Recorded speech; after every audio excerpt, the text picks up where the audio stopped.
科帕卡瓦纳是在南美洲的安第斯山脉之间的一个美丽的湖畔边小镇。搭车过来这里的时候，风景优美，可能是我在整个安第斯山脉旅游中让我最印象深刻的一趟车程了。坐车过来的时候，如果有机会，订个靠窗的座位，可以从窗外看到一片高海拔闪耀的湖面。这里不仅风景如画，路上还可以看到当地人的日常。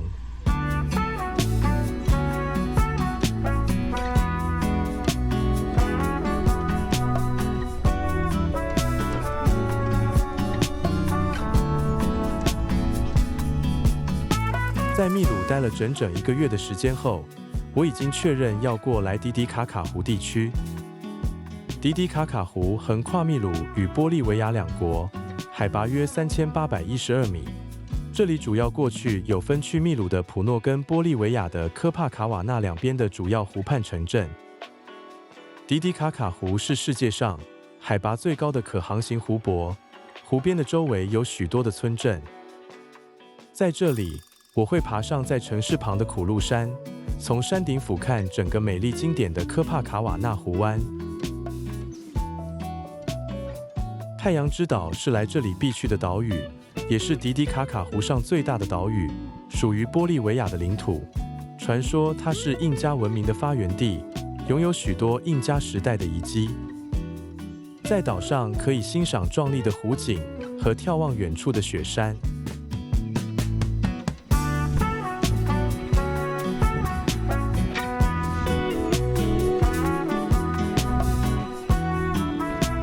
我的频道是探索世界各地的人文风情与自然景观。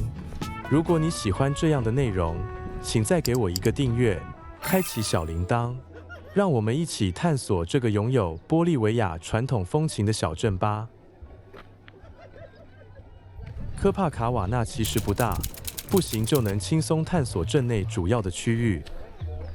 只要往湖边的方向走，就能步行抵达到湖畔的码头。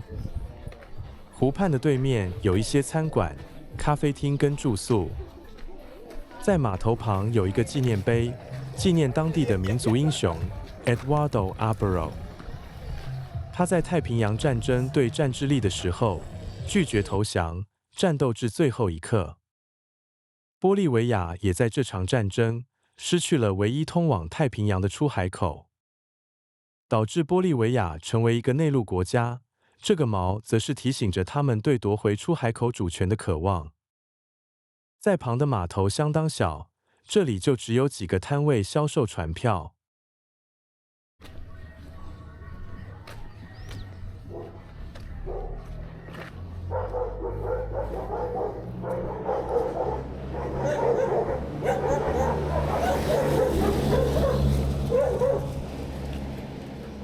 这条是小镇的主要道路 Avenida 6 de Agosto， 从这里会延伸至湖畔。这条路上有许多纪念品商店、旅行社、旅馆和餐厅，主要是面向外国游客销售。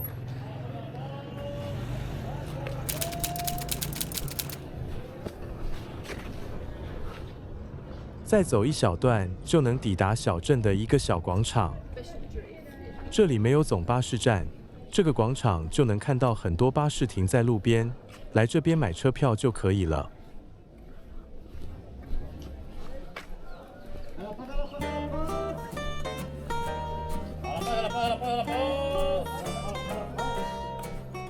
再往市区里面走，则更具有当地风情，遍布都是街头市场和杂货店。这里唯一的特色美食是从湖里捕获的鳟鱼，几乎每家餐厅都供应这种鱼。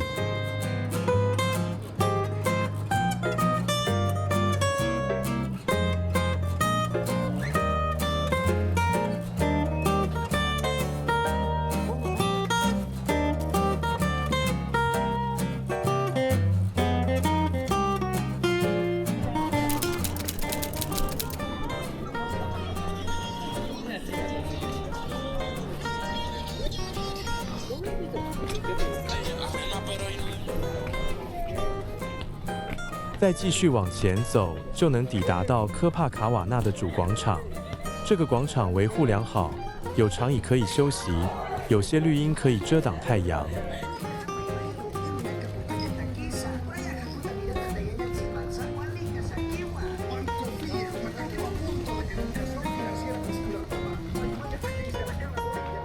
这里有许多地点可以兑换当地货币，如果有带美元或欧元的话，汇率相当有竞争力。跟牌价的价格差很多，可以多问几家比较一下。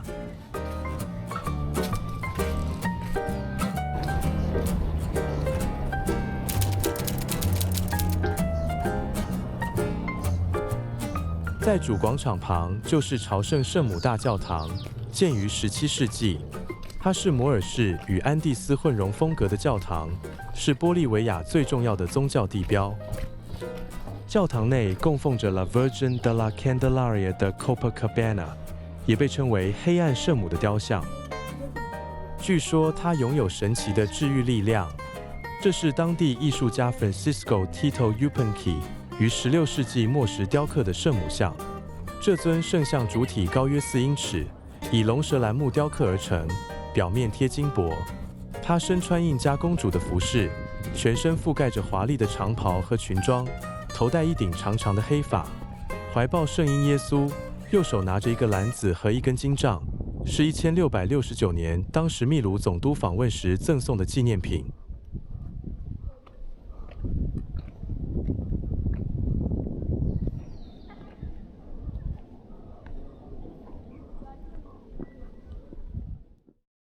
晚上的巴士站广场那边有一个演唱会，大家都穿得很正式，许多男士会邀请女士跳舞。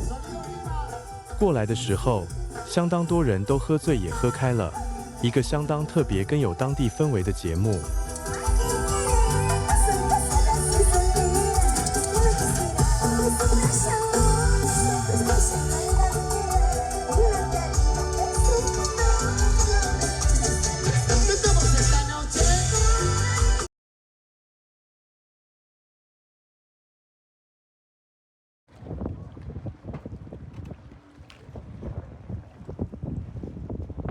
隔早，我出发到码头，准备去太阳之岛。这是来这里必去的岛屿，也是迪迪卡卡湖上最大的岛。根据印加传说，至高无上的创世神 Viracocha 从迪迪卡卡湖水中出现，并在此地创造了太阳。Inti 是印加神话中的太阳神，也是印加帝国的守护神。他的儿女被送到岛上的洞穴，带着一根金杖，将文明传授于他们。印提的儿子曼科卡帕克就是带着这根金杖渡湖，在山脉之间找到了库斯科，最后在那里建立他的印加帝国。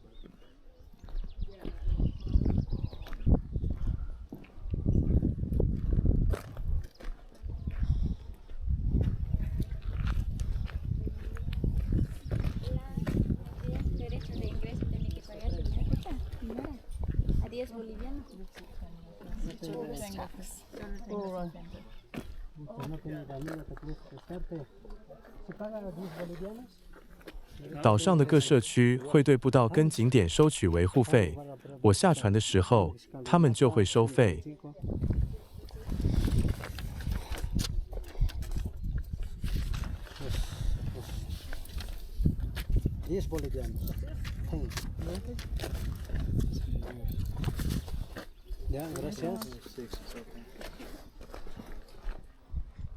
迪迪卡卡湖这个名字的起源尚不确定，但最常见的翻译是原住民的美洲狮岩，是指传说在太阳岛附近的岩石线条像影符的美洲狮而得名。在前印加时期，迪迪卡卡湖区是蒂亚瓦纳科文明的腹地，农耕梯田与仪式平台的痕迹至今可寻。在印加帝国时期，他们将太阳岛跟月亮岛设为重要圣地，帝国的贵族与祭司会从库斯科赴此地朝圣。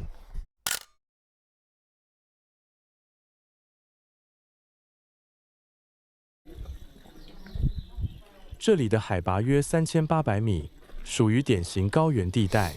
稀薄的空气代表着走路起来会特别的累。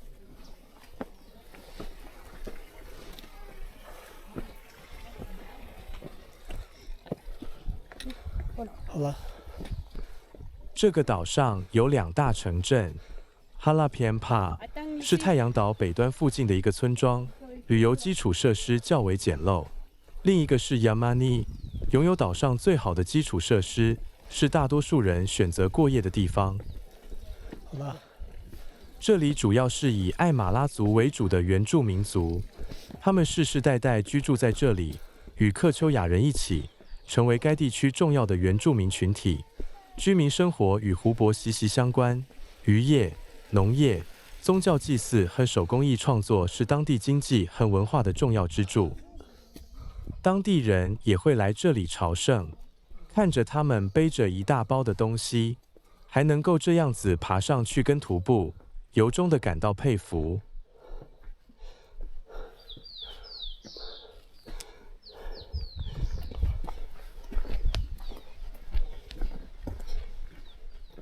这里有许多步道可供选择徒步，但是也有许多产业道路，有些复杂。如果没有跟导游一起的话，建议先下载当地的地图。太阳岛上还是有许多当地居民，所以如果迷路也不需要太过于担心。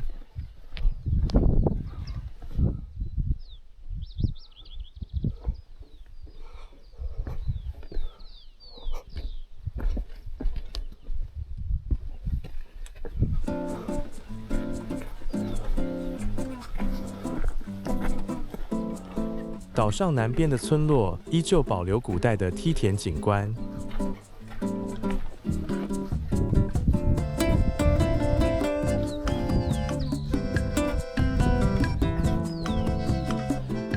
在这里，我可以看到居民放牧绵羊跟羊驼，在这个完全开放的草原上。在严酷的安第斯山脉地形，也会依靠传统方法来种植马铃薯、藜麦等主食。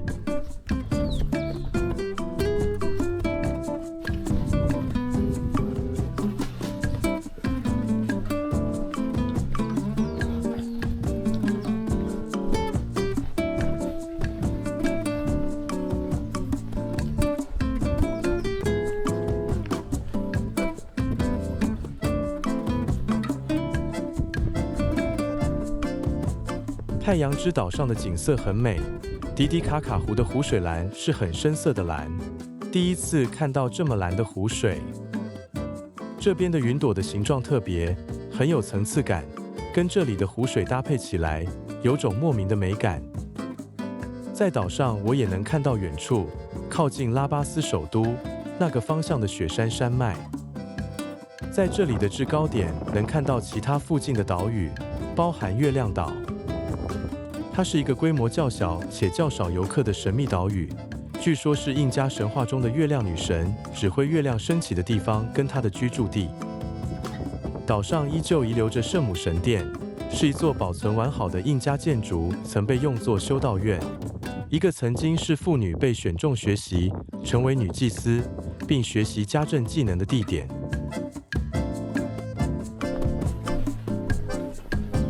好了。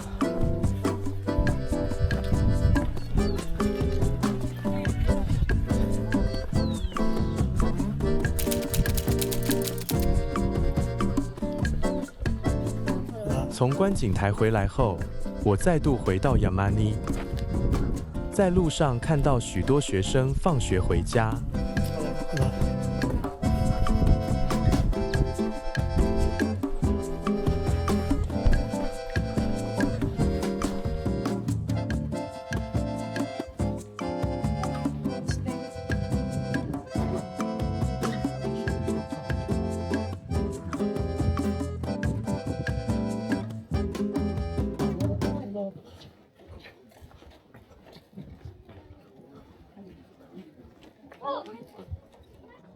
这时候，村里面似乎变得更热闹了。原来岛上的居民正在办活动，居民穿上传统服饰，在学校的球场上跳舞。在这里，也结束我在太阳之岛的行程。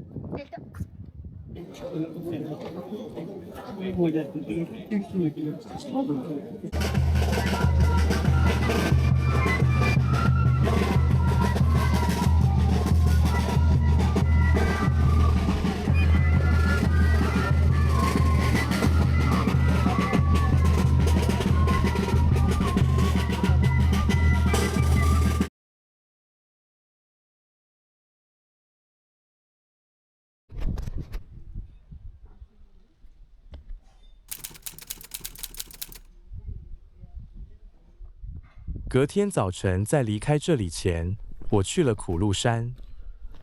它是一座雄伟的山丘，位于村镇湖边的北端，一个可以俯瞰小镇的地点。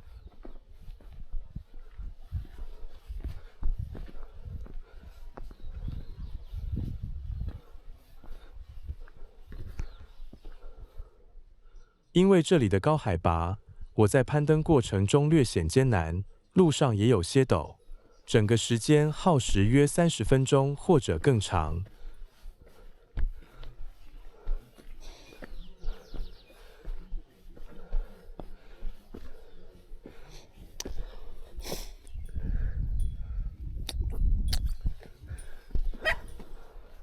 在沿途上，我能看到14个代表苦鹿的十字架。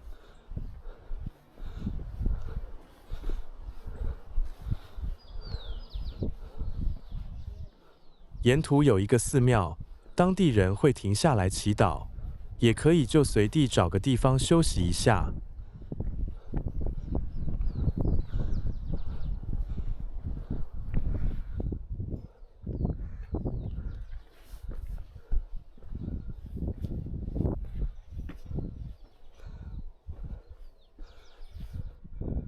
这里的最佳拜访时间其实是日落时分。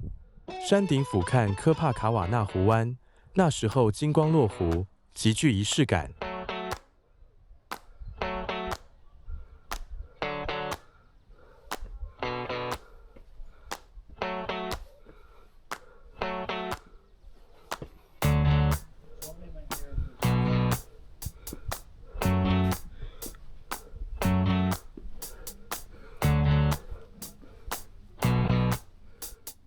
爬到山顶后，就能看到山顶的寺庙，也看到许多当地人爬上来。对他们来说，这里也是一个重要的朝圣地点。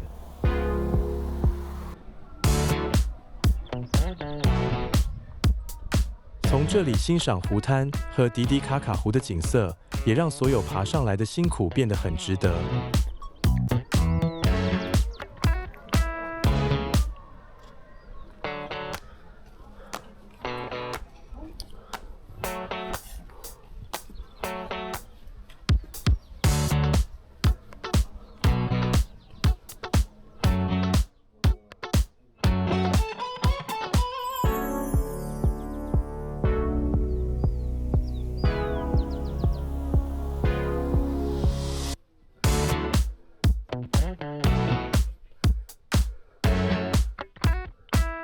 科帕卡瓦纳是一个很有玻利维亚传统风情的小镇。虽然去的时候交通上比较不方便，也是一个相对冷门的城镇，但是这里的自然美景与深厚的历史文化绝对值得探访。在过来首都拉巴斯的前后，不妨在这个小镇停留片刻，留一点时间去吹吹世界上最高可航行的湖风，是个相当值得的体验。来享受这里乡村田野浓厚的风情。如果你也是喜欢这种氛围的话，好了，这期影片就到这里结束，感谢您的观看。如果您觉得这部影片还有意思，欢迎订阅、按赞、分享，开启小铃铛，让更多人看到影片。我们下次再见。